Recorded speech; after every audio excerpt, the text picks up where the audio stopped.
Bueno, pues Carlos, muchas gracias por venir a Asturias a contarnos no solamente tu trabajo de investigación cotidiano, tu día a día, sino también pues toda la labor de investigación que venís realizando en estos años, poniendo sobre la mesa lo que son las cloacas del Estado y de cómo desde ahí pues, se condicionan buena parte de las políticas que se aplican en todo el Estado. Pero quiero aprovechar que no te tenemos aquí todos los días para empezar a preguntarte pues qué perspectiva te da el haber nacido en esa Barcelona del año 56, las primeras movilizaciones y la contestación al franquismo, y también el año 68, del que vamos a cumplir ya 50 años de aniversario. ¿Qué perspectiva te da esa infancia? Bueno, es una infancia en la que, claro, yo soy, digamos, nieto de los vencidos. Entonces, claro, eso era una infancia en la que evidentemente estábamos en la ilegalidad. Yo pasé una infancia en la que, bueno, mi padre estuvo detenido 7 años en la prisión de Burgos, mi madre y mi hermana pasaron por prisión. Yo, como era más joven, me detuvieron, pero no pasaba de comisaría a la cárcel por ser menor de edad. Yo recuerdo toda aquella infancia haciendo lo que se llamaba entonces propaganda ilegal. Hacíamos, recuerdo muy bien, con una vietnamita, producíamos un panfleto que se llamaba La Verdad. Y se llamaba La Verdad, lo que pasa es que debajo ponía puntos suspensivos, es siempre revolucionaria Gramsci. Y luego cuando pillaron a mi hermana y a mí y a mi padre con todo un coche lleno de aquel panfleto, pues estábamos acusados de producir La Verdad es siempre revolucionaria, que quedaba mucho peor para ellos en aquella época. Fue muy divertido porque era un número dedicado precisamente a la guerra civil y en el que se criticaba duramente el papel que había tenido el Partido Comunista en varios de los episodios, cómo se habían enfrentado a los anarquistas a muerte, cómo habían hecho muchas injusticias, y cuando finalmente fuimos al Tribunal de Orden Público para que nos juzgaran, Federico de Valenciano, el abogado que teníamos entonces, un gran abogado, les empezó a leer párrafos de lo que estaba en el panfleto ese a los del Tribunal de Orden Público, y un poco más, bueno, no solamente nos absolvieron, un poco más y nos dan alguna medalla, porque claro, las críticas contra el Partido Comunista eran durísimas, y el abogado decía, es que a esta gente hay que premiarlos por escribir esto, no castigarlos. Tremendo, ¿no? Tú fuiste corresponsal en Estados Unidos.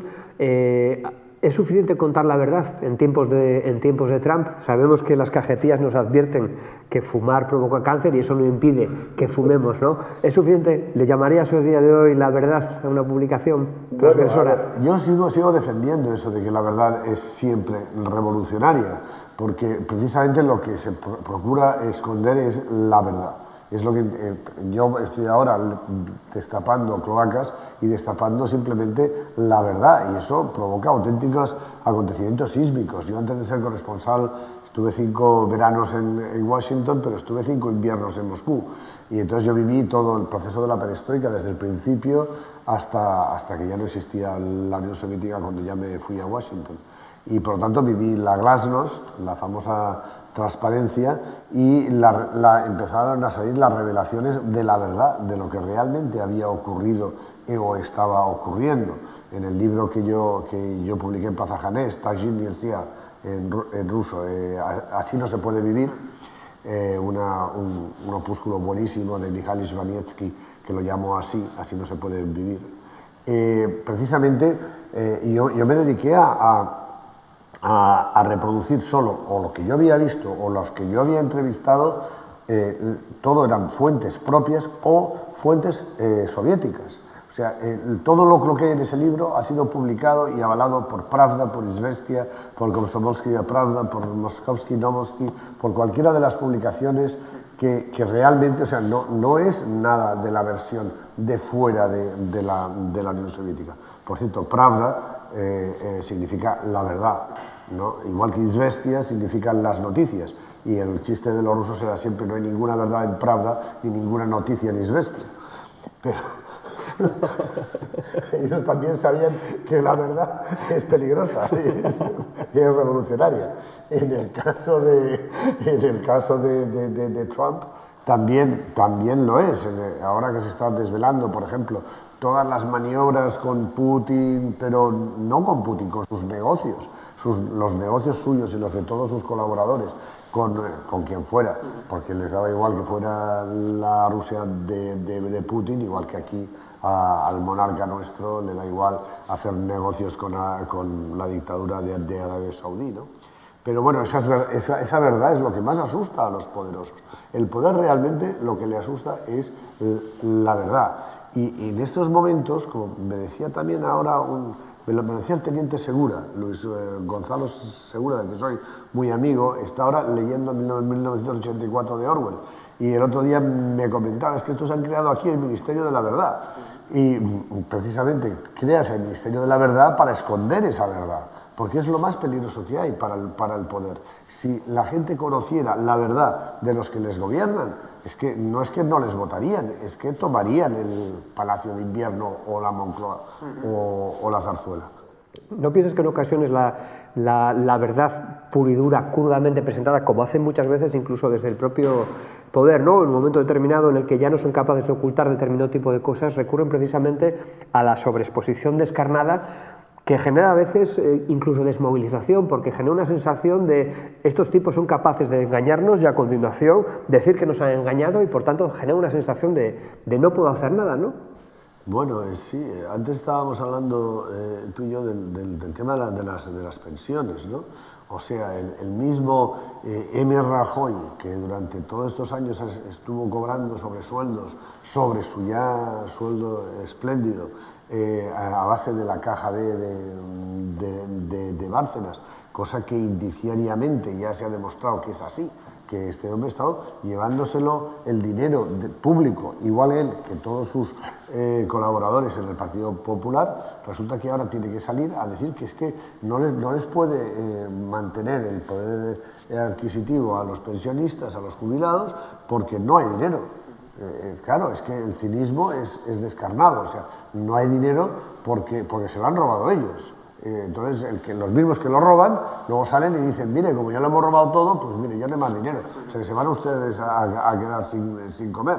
Claro, ese descaro tan absoluto, esa desvergüenza tan tremenda, que eso lo que también les permite hacer eso es otra digamos, actividad fundamental, que es la de la propaganda. Ellos cumplen estrictamente los 11 principios de la propaganda de Goebbels, pero uno tras otro. O sea, hice un artículo una vez sobre precisamente cada uno de los 11 principios de la propaganda de Goebbels, cómo el Partido Popular los aplica, pero a ultranza, exactamente como los definió Goebbels.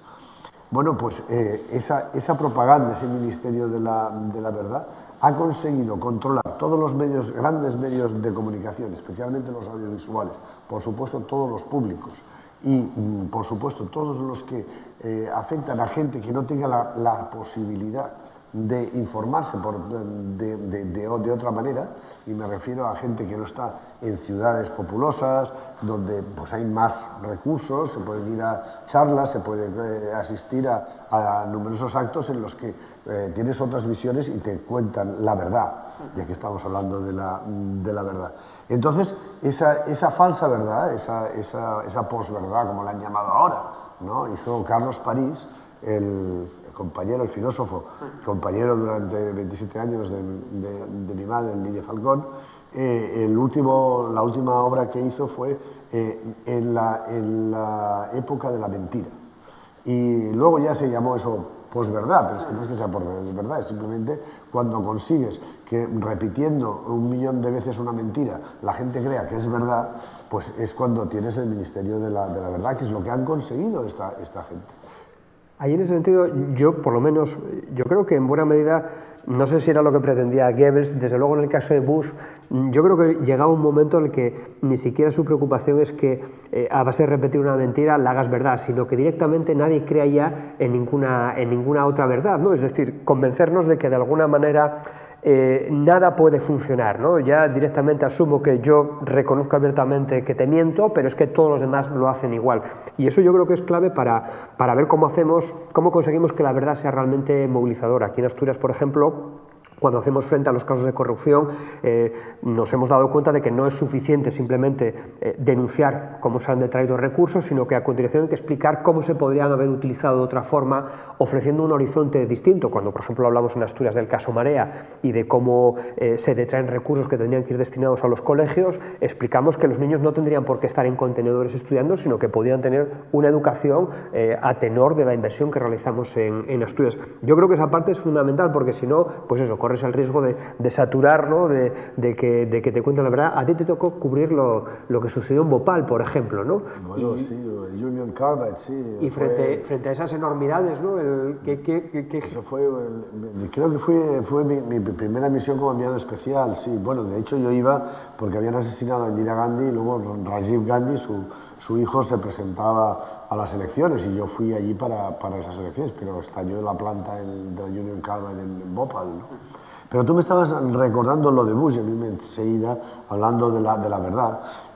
Resulta que Julian Assange, yo tengo un acuerdo personal con Julian Assange por el cual tengo la exclusiva en España de las filtraciones de Wikileaks, que se las quitó al país para dármelas a mí. Es una de las cosas que siempre me preguntan, ¿y por qué?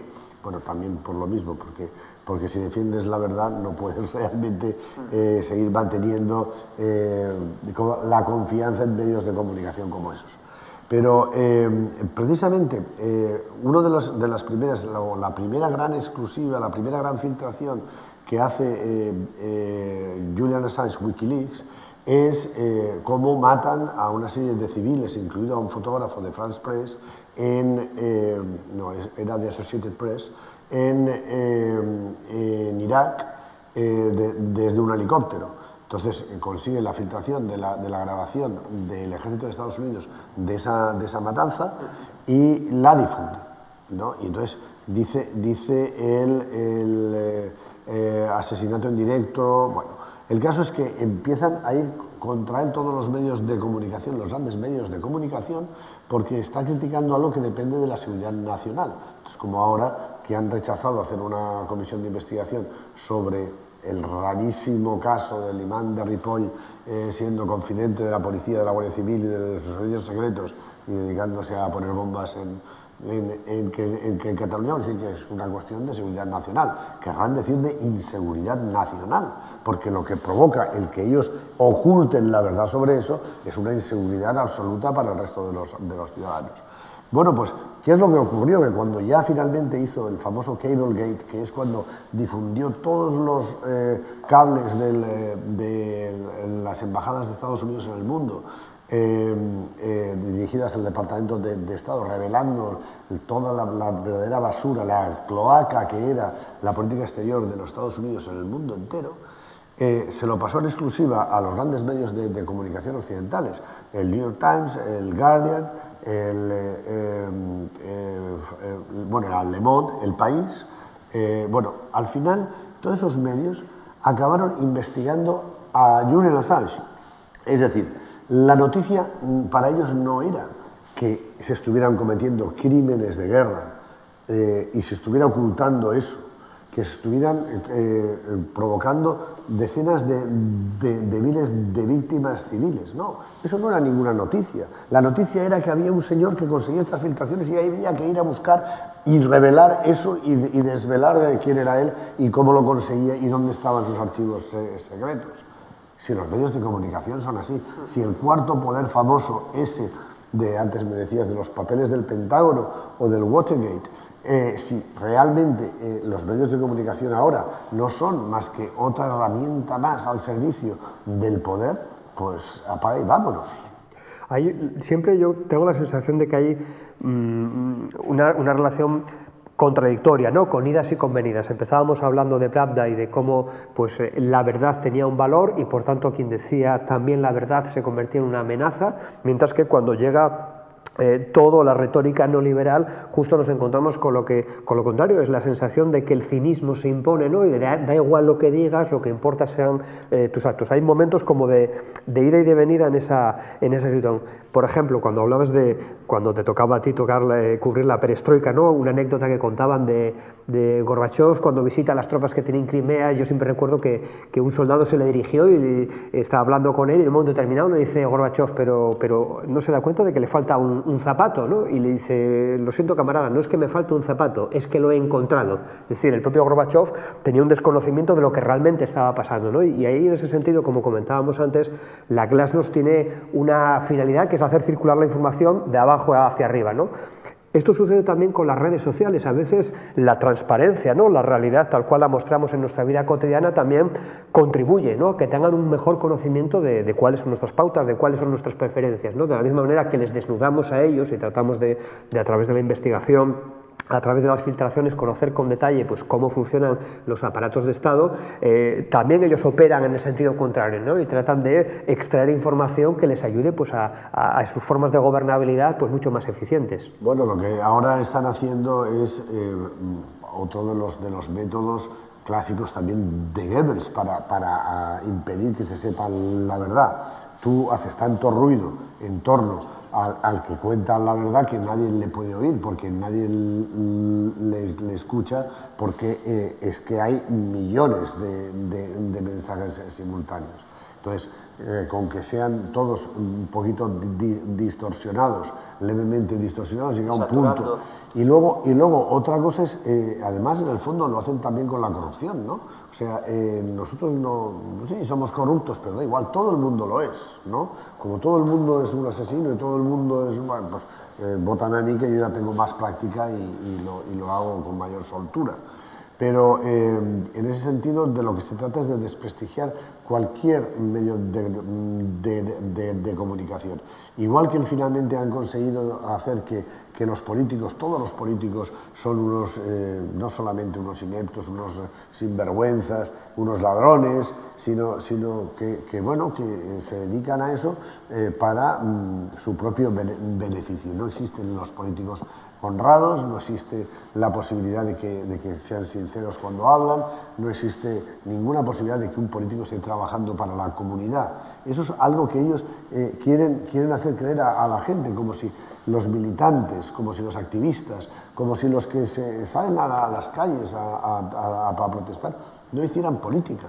Están haciendo política también, en la manera en que se puede hacer política. Y por eso hay que tomar las calles al mismo tiempo.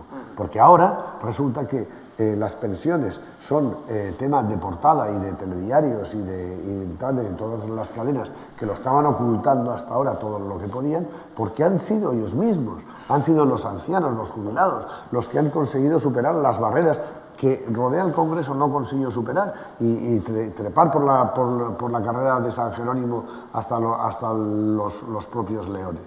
Bueno, pues es que han tenido que ser ellos tomando las calles los que hicieran la política de verdad, porque todo lo que hacen los otros no es política, lo que están haciendo es las actividades propias de una organización criminal. Es que son una banda de individuos organizados para cometer actos delictivos.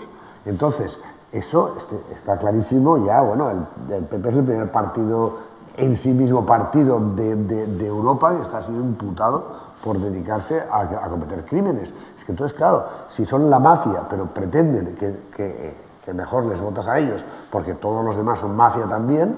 O sea, no es que crea el ladrón que todos son de su condición, es que ellos que pretenden que ellos no se lo creen, pretenden que todos nos lo creamos. Exactamente, en ese sentido, cuando yo te decía antes lo de ya no se trata de que creamos una mentira, sino de que ya no creamos en absolutamente nada, ¿no? Nos equipara de alguna manera y en ese sentido, como estás diciendo, es fundamental que la retórica, los discursos estén acompañados de cuerpo, ¿no? Que es lo que al final acaba dándole credibilidad, porque al fin y al cabo hemos descubierto, lo teníamos ya claro, ¿no? Que hay distintos escenarios de disputa, que en cada momento unos van a tener un foco de atención, van a ser espacios de privilegiados, la calle, las instituciones, todo el abanico, nuestra vida privada también, y que no hay que renunciar, ¿no? A la disputa en ninguno de esos terrenos.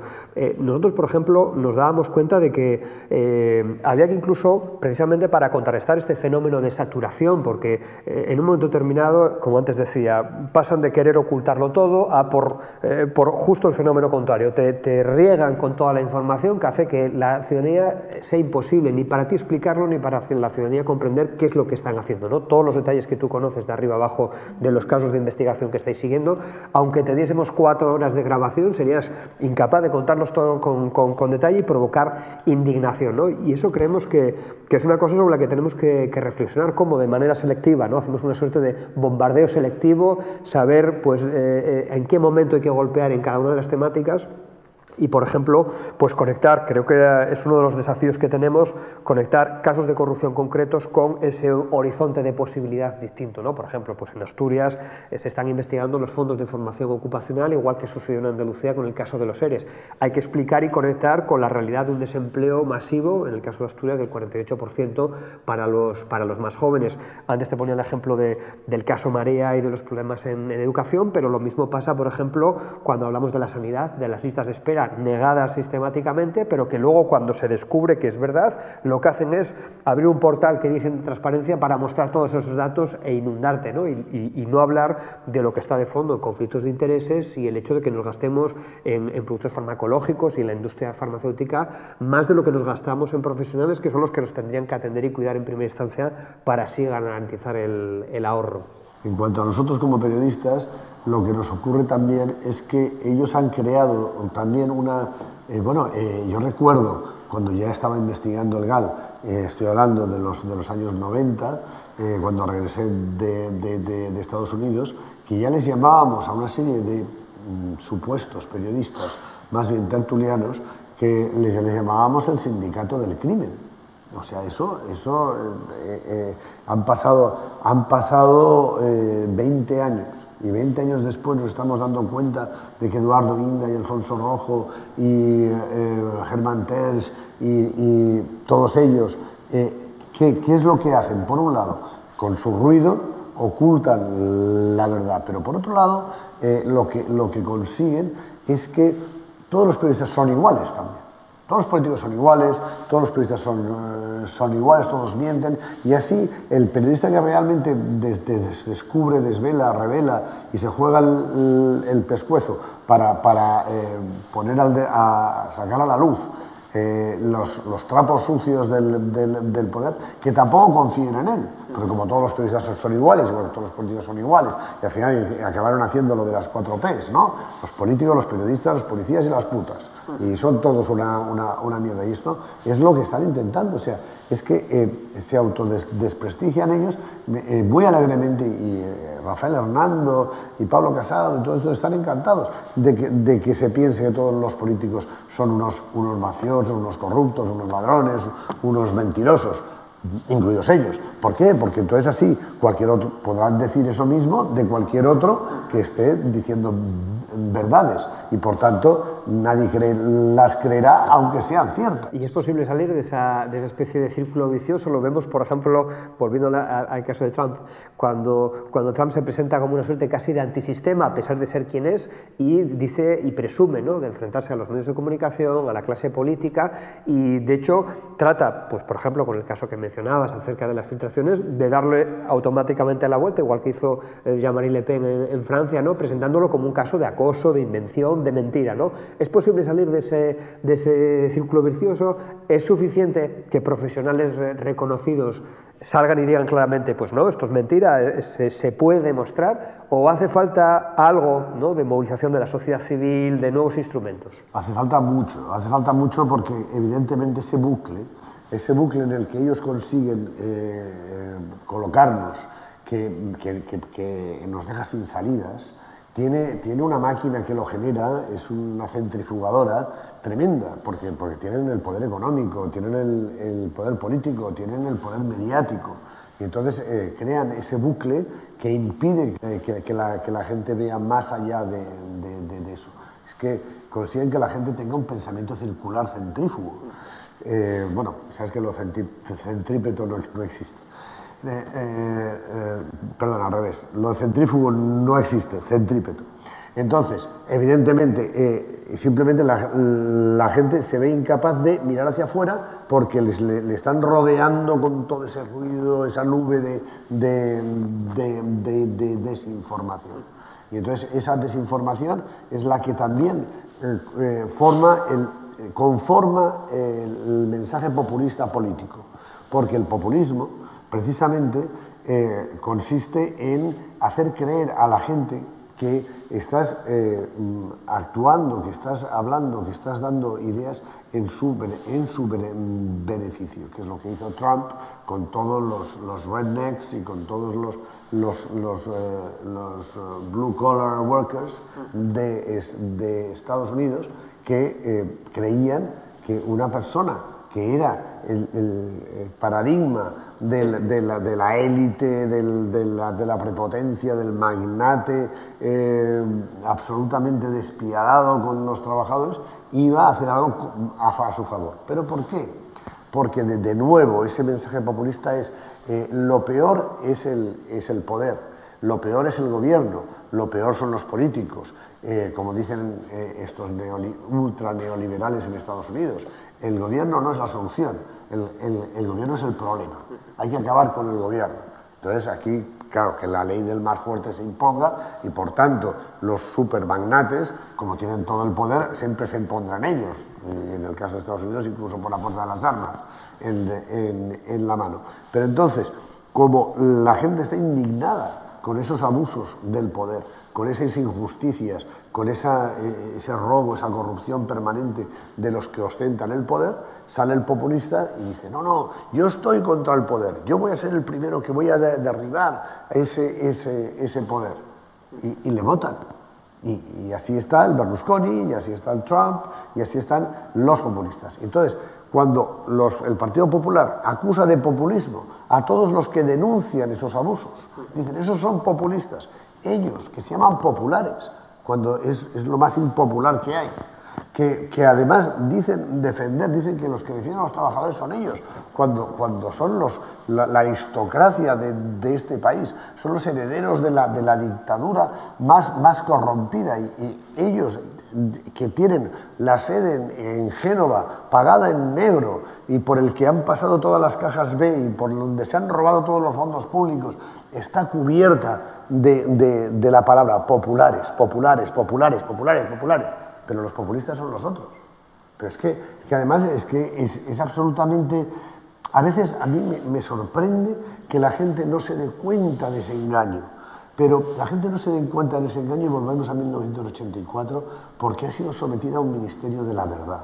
Y en nuestro país estamos mucho más atrasados, es mucho más fácil. Si es posible engañar a los franceses con un fenómeno como Le Pen, o a los ingleses con un fenómeno como UKIP, o etcétera, etcétera, en toda Europa, todos esos movimientos, o Berlusconi puede convencer, ahora que tenemos elecciones mañana mismo en Italia. Ya no se puede presentar Berlusconi porque está encausado por corrupto, pero se pasea por todas las televisiones como si fuera el candidato a primer ministro y es el que va a imponer quién es el primer ministro porque la gente va a votar a quien él diga, sabiendo perfectamente que son unos corruptos.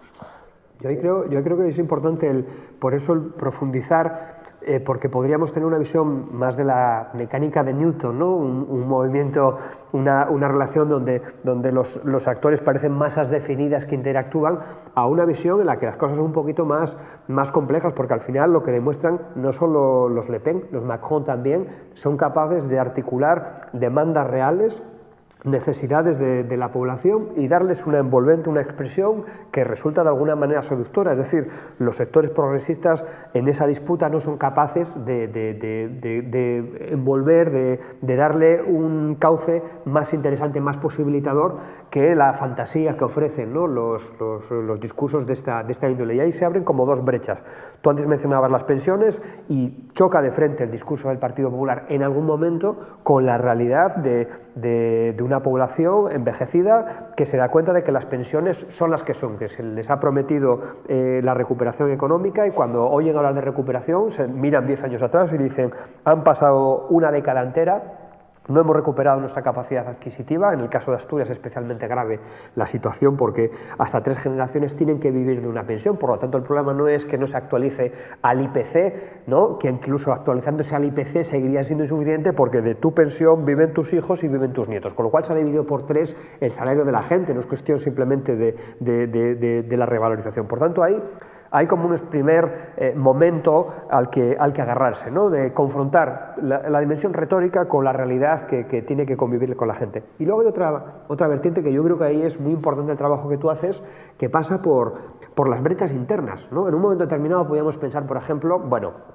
la Gürtel ya por saturación ya no tiene más efecto, es decir, el Partido Popular, por ejemplo, es capaz de encajar los golpes que correspondan, pero nos volvemos a encontrar que vuelve a subir en el CIS la preocupación en torno a la corrupción gracias a las nuevas revelaciones, es decir, dentro del propio Partido Popular, dentro de esa estructura de poder, aparecen las delaciones internas. Ya no es gente simplemente desde fuera que ha hecho una labor periodística y judicial para mostrar quiénes son, sino desde dentro empiezan a resquebrajarse también, ¿no?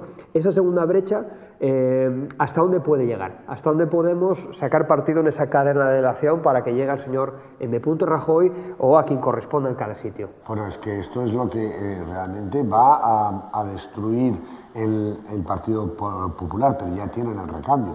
Es decir, en el fondo, todo la maniobra de Ciudadanos se crea, algunos grandes banqueros, el del Sabadell, por ejemplo, ya dijeron, hemos de crear un Podemos de derechas porque se nos va a acabar el chollo que teníamos en el Partido Popular. Y eso ya está pasando, ya se ve perfectamente en los trends electorales, se ve clarísimamente cómo Ciudadanos está quedando con todos esos electores del Partido Popular y son los siguientes, los que van a llegar con el populismo ese de que nosotros estamos contra el poder, contra los abusos, o sea, precisamente Rivera, que va diciendo que ellos quieren la limpieza, están contra los corruptos y por eso hacen que gobierne el PP en España y por eso apoyan a Cifuentes en Madrid y por eso mantienen en el poder al PSOE en Andalucía, el de los ERE, pero ellos son los que están contra la corrupción. Entonces es que es tan evidente como ellos están utilizando,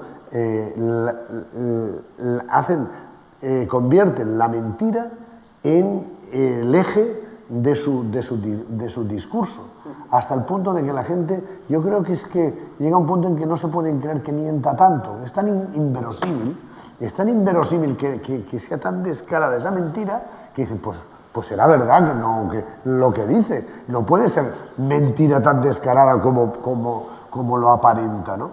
Pero realmente es que en estos momentos estamos llegando al final de una era, de una etapa. Ya la del bipartidismo, por supuesto, se ha quebrado desde hace un par o tres de años, pero estamos llegando también al momento de, como se llamó en Italia, Tangentopoulos. Bueno, es que durante 40 años estuvieron en Italia gobernando la democracia cristiana con el apoyo del Partido Socialista Italiano, con un PC, con un Partido Comunista Italiano que era súper fuerte y súper poderoso en la oposición. No, ni siquiera existen ya esos partidos. Es que Bettino Craxi tuvo que huir y refugiarse en Túnez cuando ya les pillaron porque eran la mafia pura. Y estuvieron gobernando Italia durante 40 años y ahora ya no existen esos partidos. Pues estamos igual, han pasado 40 años. Yo digo, es que no existirán esos partidos que han gobernado durante 40 años porque han creado su propia mafia exactamente igual en España. Y se está acabando eso. El problema es que luego vienen los Berlusconis y vuelven a convencer a la gente. Y ese es el problema, es el de la falta de educación política. Por eso no quieren que haya educación por la ciudadanía. Por eso no quieren que la gente esté educada. Por eso controlan los medios de comunicación, crean monopolios comunicativos que se dedican a hacer simplemente los Sálvame y el Sálvame Deluxe y el Gran Hermano y toda esa bazofia, toda esa televisión basura y más, si se puede, pues aprovechar el fútbol y otros deportes para que la gente no piense, no sea capaz de analizar, no sea capaz de comprender. Entonces, es que lo último que ha ocurrido, Susana Griso hablando en televisión a una pobre anciana para convencerle de que no podía votar a Podemos ni Izquierda Unida porque se jugaba la pensión, cuando precisamente los que le están robando la pensión son los que están haciendo ese juego, ¿no? O sea, es que eso es el timo, eso es la estafa, eso es como era aquella película tan buena, Nueve Reinas, ¿no? Es que se dedican, son trileros, es que juegan a estafar y timar a la gente. Y la verdad es que todo el que no tenga educación política, educación en un sentido también amplio, cultural, pero de formación auténtica, pues acaba siendo incauto, cayendo en sus farpas. Ahí quizás lo que nos queda es que, de alguna manera, pues cómo superar ese rol casi pasivo, ¿no? Porque de alguna manera, desde los sectores progresistas, lo que se predicaba o contábamos es que hacía falta, pues eso, una especie de alfabetización política, una especie de manual de autodefensa frente a lo que nos contaban, pero era porque, de alguna manera, hijos de la derrota y nietos de la derrota habíamos asumido esa posición subordinada en la que lo único que nos quedaba pues era defendernos de la mentira, ¿no? Era esa labor de fiscalización, de control, decir, lo más que puedo llegar es a que por lo menos esto no descarrile demasiado. Y lo que pues estamos tratando de hacer, ¿no?, en este ciclo político, veremos hasta dónde se puede llegar, es decir, bueno, hay que coger los puestos de mando, hay que operar, no pueden repetirse los mismos errores, pero de alguna manera tienen que ser ellos los que piensen cómo defenderse, ¿no?, de las iniciativas del cambio, de las iniciativas políticas que transformen realmente el país. Es decir, cómo conseguimos que sean estos sectores que se han beneficiado de la gestión de la crisis los que pasen a estar a la defensiva, que sean ellos los que se tengan que manifestar porque hayamos conseguido pues recuperar el control de las eléctricas y, por ejemplo, el control de nuestras pensiones, ¿no?, y no al revés, que tengamos que estar defendiéndolas constantemente. A ver, yo creo que la revolución tecnológica que estamos viviendo es de un carácter tan importante, tan revolucionario, o más que el de la revolución industrial, que es el que hace que los obreros tomen conciencia de esa explotación. Entonces, en estos momentos esa revolución tecnológica que pasa por Internet, los móviles y las redes sociales, está educando a mucha gente, está a la gente, digamos, abriéndole los ojos. Por eso ahora dedican auténticos ejércitos de bots y de trolls dedicados a saturar esas redes sociales, a conseguir que la gente no pueda distinguir la verdad de la mentira en esas redes sociales. Pero esa revolución tecnológica, ese empoderamiento de que la gente puede intervenir en el debate público, pueda denunciar, exigir de una manera activa, inmediata, instantánea y además universal, que puede llegar, si tú haces un buen tuit puedes tener 2 millones de personas que lo leen. Eso era imposible totalmente hace poquísimos años.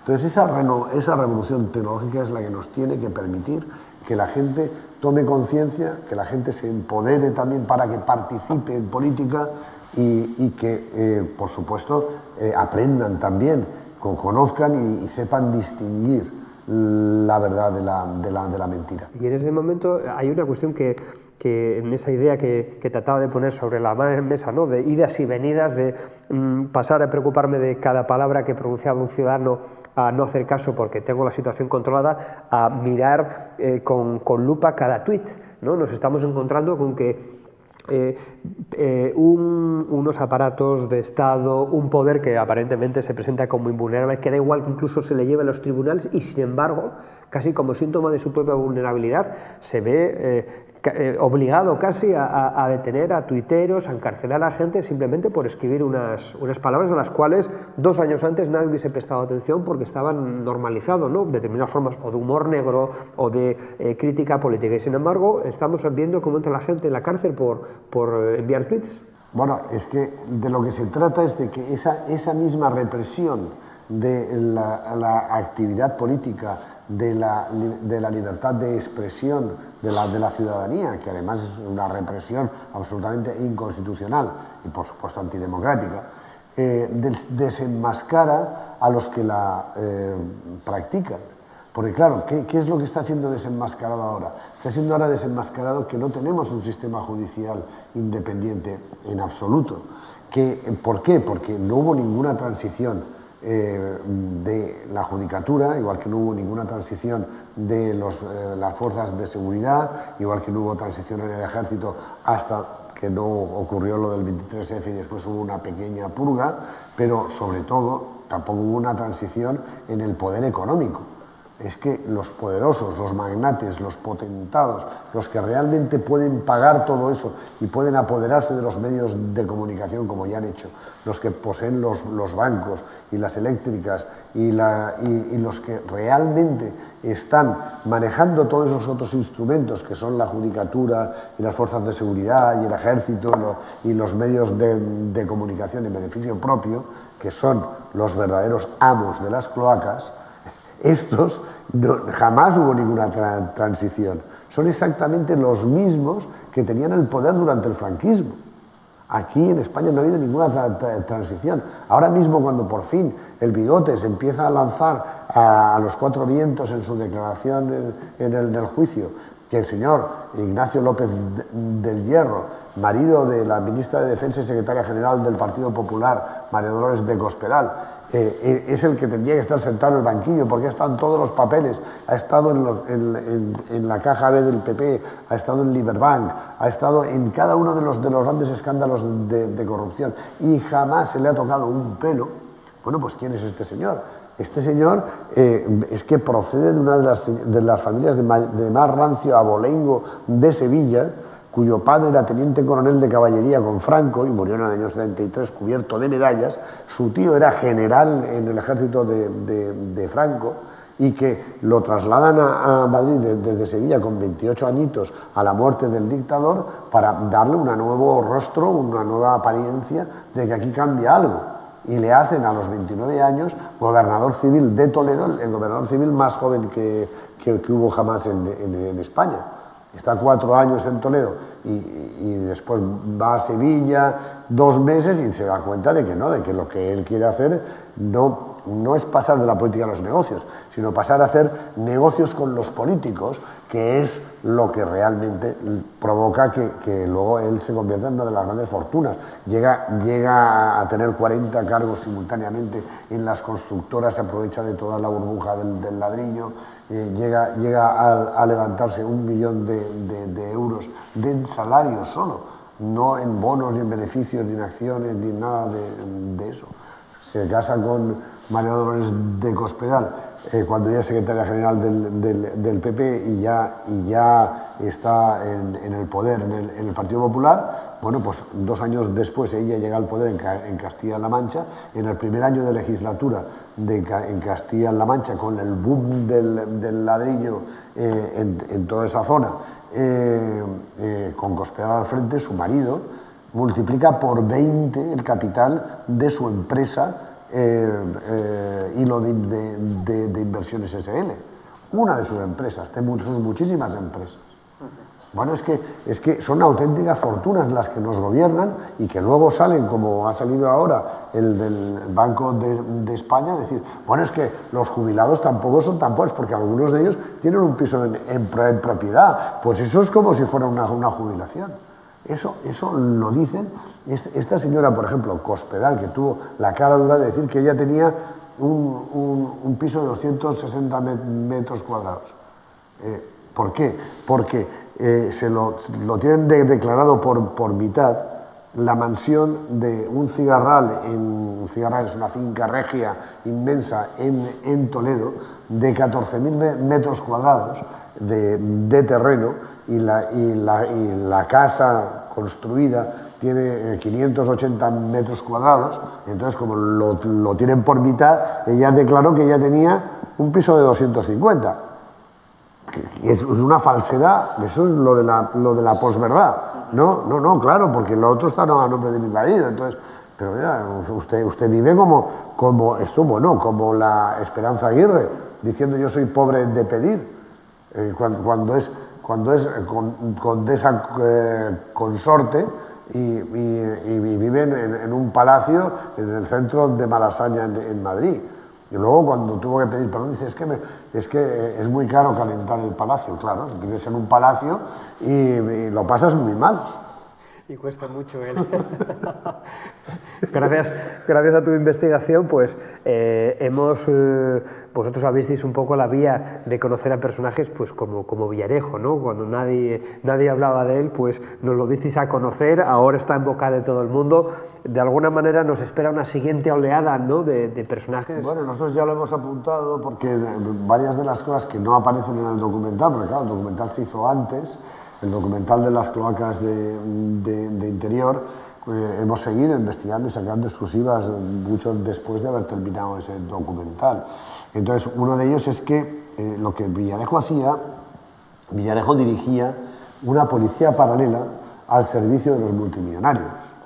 Entonces, esa policía paralela es la que desvelamos en las cloacas de interior. Pero esas cloacas de interior están al servicio de ¿quiénes?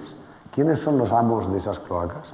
Yo en un momento dado hice también un tema que le llamé el círculo de Gstaad, porque en Gstaad, que es una estación de esquí de superlujo en Suiza, en Gstaad es donde tienen casa los que realmente mandan en España, desde Ana Patricia Botín hasta el rey de España, y desde luego toda su corte y toda la gente que le rodea. Entonces, ahí nosotros empezamos a hablar de Adrián de la Joya cuando nadie lo conocía, nadie sabía quién era Adrián de la Joya. Cuando todo el caso Nicolás y todo lo del pequeño Nicolás y todo el lío aquel tremendo que monta Villarejo se hace precisamente para encubrir y proteger a Adrián de la Joya, porque Adrián de la Joya es el residente en Gstaad. Es uno de los que, además, ellos se apropiaron de la privatización de todos los grandes empresas públicas españolas del franquismo que se van privatizando. Primero empieza ya Felipe González, luego ya con Aznar a tope con su amigo Villalonga en Telefónica, etcétera. Pues de Telefónica, ¿qué es lo que hacen? No solamente privatizan Telefónica, sino que también se reparten todas las empresas externas a Telefónica que trabajaban para Telefónica. Entonces, Adrián de la Joya, con otros más, es uno de los que se quedan con esas empresas. Por ejemplo, Sintel, que estuvieron un año en la Castellana acampados reclamando sus derechos, y Adrián de la Joya hace su inmensa fortuna destruyendo esas empresas y dejando a la gente en la calle, sin trabajo, y bueno, pues al final ha hecho tanto dinero que se deshace de todo lo que tiene en España, se va a vivir a Suiza y invierte tanto en Suiza que le dan la nacionalidad suiza, tiene nacionalidad suiza y tiene avión privado. Y él, en su avión privado, hace los recados para el rey de España en Arabia Saudí y en los Emiratos Árabes. Y Villarejo es el policía que va con él en el avión, digamos, como protección de ese. Pero Villarejo no es más que un sicario, no es el dueño de las cloacas. Los dueños de las cloacas son otros. Eso es lo que hay que también tirar de la manta de ello. Y eso es de lo que de ninguna manera quieren ni el PP ni el PSOE. Para nada. Porque todo el asunto de la Muy Beautiful People en los años dorados en Marbella, cuando Felipe González crea esa clase, digamos, que dice que es de izquierdas y está simplemente buscando ser el recambio permanente con nosotros. Entonces, bueno, lo que crean es un entramado oligárquico, la trama le ha llamado Pablo, pero que en el fondo es, como en muchos otros países, es simplemente la cúpula del poder que ostenta todos los poderes. Y cuando estábamos hablando, todo esto ha salido de cuando tienen que meter en la cárcel a los raperos por decir verdades y a los tuiteros por insultos a la monarquía. Es que es absolutamente, inverosímil en una democracia.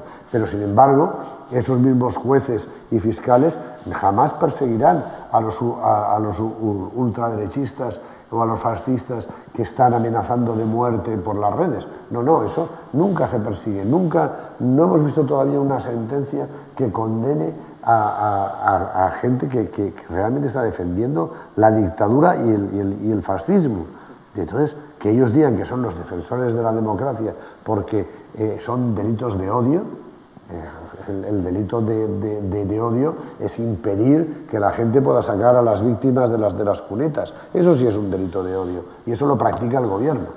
Ahí tenemos un caso de recomposición de un régimen que en un momento determinado pues se tambalea, que cuando se apoya sobre la brecha, vamos a decir, territorial, lo hemos visto con lo que sucede en Cataluña, se siente más fuerte. Cuando tiene que apoyar la pierna en la vertiente social es cuando más le cuesta, ¿no? Pasó con las plazas con el 15M, que era el momento en el que la gente más joven y toda una generación pues padecemos de golpe las primeras políticas de choque que se aplican a partir de 2012. Ahora toca vivir una suerte de efecto en diferido de esas mismas políticas, pero ya en nuestros mayores, que empiezan a sentir sobre sus propias carnes cómo se aplica el ajuste, pero en todo caso vemos que el partido, por lo menos no sabemos el resultado antes de que se pite el final, ¿no? Y nos plantea el reto que creo que pone sobre la mesa, que es, al mismo tiempo que denuncio a las élites y hago una reconstrucción del crimen, voy contando cómo han llegado a donde han llegado, tengo que evitar que haya una regeneración, tengo que evitar que de alguna manera encuentren la manera de presentar un avatar, ¿no?, que les sirve para continuar en eso, ¿no? Y creo que ahí es fundamental el ver cómo se declina ese régimen, no solamente lo que pasa en el Paseo de la Castellana, sino también en los distintos territorios. Es decir, esa brecha territorial tenemos que aprender a explotarla. Nosotros, cuando decíamos que en Asturias nos tocaba no explicar la Gürtel, sino explicar cómo Asturias, a pesar de la riqueza, había llegado a la situación en la que se encontraba, a pesar del dinero que nos había llegado de los fondos estructurales, de los fondos mineros, de disfrutar de una riqueza material y humana tan importante, nos encontrábamos con unas cifras desesperantes, no solamente de desempleo, sino de declive en todos los ámbitos. Tú trabajaste en La Voz de Asturias. Bueno, yo fui subdirector de la Voz de Asturias cuando lo compró el Grupo Z en el año 86. Me enviaron a Oviedo desde Barcelona. Yo en aquel momento había estado conviviendo durante años con una mujer asturiana, conocía muy bien Asturias, etcétera, pero sobre todo lo que se trataba era de reconstruir una redacción destruida por las huelgas, por los conflictos, etc. Y me encontré que en el trabajo de reconstruir esa redacción existían una serie de, digamos, mafias locales que eran absolutamente omnipotentes. Entonces yo recuerdo que como en La Voz de Asturias ya no quedaban periodistas de talla, yo fui convenciendo a gente que estaba en La Nueva España, o estaba en El Comercio, o estaba en La Voz de Avilés, a periodistas profesionales, sin más, para que vinieran a la renovación de La Voz de Asturias, un nuevo proyecto para echarlo adelante. Y me encontré con que cuando yo informaba a los propietarios del Grupo Z, además un grupo de Cataluña, ya con sede, con cuarteles generales en Madrid, de que he conseguido que este estupendo periodista acepte y se viene del redactor jefe de política o de local o de lo que fuera al periodista, espera, todavía no se lo digas, hay que preguntarle a Fernández Villa, porque es que era el momento en el que el poderío era como el de un capo de la mafia. Es decir, si él no daba la luz verde, un periodista no podía ir de un periódico a otro. Eso no es que sea antidemocrático, es que eso es mafioso. Es que eso realmente, y luego se ha demostrado que, claro, que no es que por el hecho de estar en Soma UGT, por el hecho de estar supuestamente en el cercano a las ideas socialistas o en el partido que se llamaba de izquierdas, no dejaban de formar parte de la misma trama, del mismo entramado mafioso, corrupto y ladrón. Y eso, claro, luego cuando se demuestra. Hemos tenido hace poco, además ha sido divertido, una sentencia judicial precisamente a raíz de una serie de querellas una tras otra del señor Villarejo, del comisario Villarejo, en el año 2015, cuando nadie había oído hablar de Villarejo. En enero del 2015 empezamos en público con Patricia López a publicar quién es esto y a qué entramados y a qué mafias policiales él representa y dirige. Entonces, de los 5 grandes exclusivas que dimos en el año 2015, propuso todo tipo de querellas contra nosotros. Finalmente, 2 años más tarde, la sentencia judicial dice, no solamente eran veraces esas informaciones y ciertas, con lo cual no ha lugar a ninguna de esas querellas, sino que es que además, finalmente, se ha demostrado que era verdad todo eso 2 años después en los tribunales. No. Claro, el asunto es que hay muy poco periodismo ya de ese. El periodismo ha sido comprado. Es así de fácil. Si tú, primero, además eso lo han hecho con las televisiones públicas. Primero, lo que hacen es, si consiguen la gestión, lo arruinan. Cuando lo han arruinado, dicen, ven, en la gestión pública no funciona, hay que privatizarlo. Entonces se lo pasan a un amigo suyo y a continuación la propiedad privada de esos medios de comunicación, que ahora ya todos los grandes medios de comunicación pertenecen a las grandes corporaciones, entidades financieras o los poderes oligárquicos económicos. Entonces, lo que has hecho es, has comprado los medios de comunicación. Estás cometiendo un delito de violación de la Constitución, pues mucho peor que el del Parlamento de Cataluña, porque uno de los derechos, el derecho a la información veraz y ecuánime u objetiva, es un derecho establecido en la Constitución, un derecho de la ciudadanía, y lo estás violentando, lo estás violando consciente, premeditada y alevosamente. O sea que eso es que están violando la Constitución todos los días, y luego esos mismos que votaron contra la Constitución en su día porque no querían conceder ninguno de los derechos que ahí están establecidos, que ahora han aprendido mucho mejor, no tienen que votar contra ella, al revés, dicen eso es sagrado, es prácticamente la Biblia, y por tanto es que todo lo que ponen los 10 mandamientos no se pueden retocar. Ahora, yo me dedico a matar, a robar, a mentir, yo me dedico a hacer eso todos los días, pero es sagrado, el no matarás por favor, es que es una mentira tan grande como el que la Iglesia ha estado manteniendo a lo largo de los siglos. Y ahí, después de pues, tu etapa en la voz de Asturias, vuelves, estás en Madrid.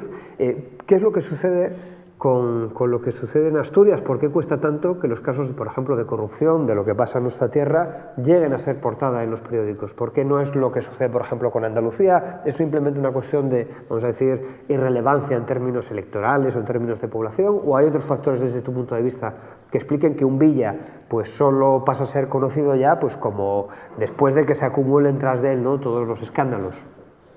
Bueno, claro, lo que sucede es que sí que es verdad que la audiencia es fundamental. En este caso, lo que está en juego es el poder. Entonces, la influencia que tienen los electores asturianos a la hora de poder tener el gobierno de España es bastante pequeña. Es decir, si estamos hablando de Canarias, no solamente porque tenga realmente más población, sino porque tiene ese escaño de coalición canaria, que es el que puede dar una mayoría absoluta, es decisivo. Y por lo tanto ahí van a conseguir mucho, igual que el Partido Nacionalista Vasco, igual que en Cataluña la derecha nacionalista, que jamás fue independentista hasta que vio realmente que iban a pillarles con las manos en la masa como les pillaron, y de repente se hicieron independentistas a ultranza, pero todos ellos sí que son los que pueden decantar la balanza hacia ver quién ostenta el poder, que es quien está en la Moncloa, y para eso no necesita uno más que tener suficientes apoyos para una investidura, y después, como ahora está haciendo Rajoy, estando, digamos, en minoría en el Congreso, consigue paralizarlo todo, con el apoyo de Ciudadanos, por supuesto.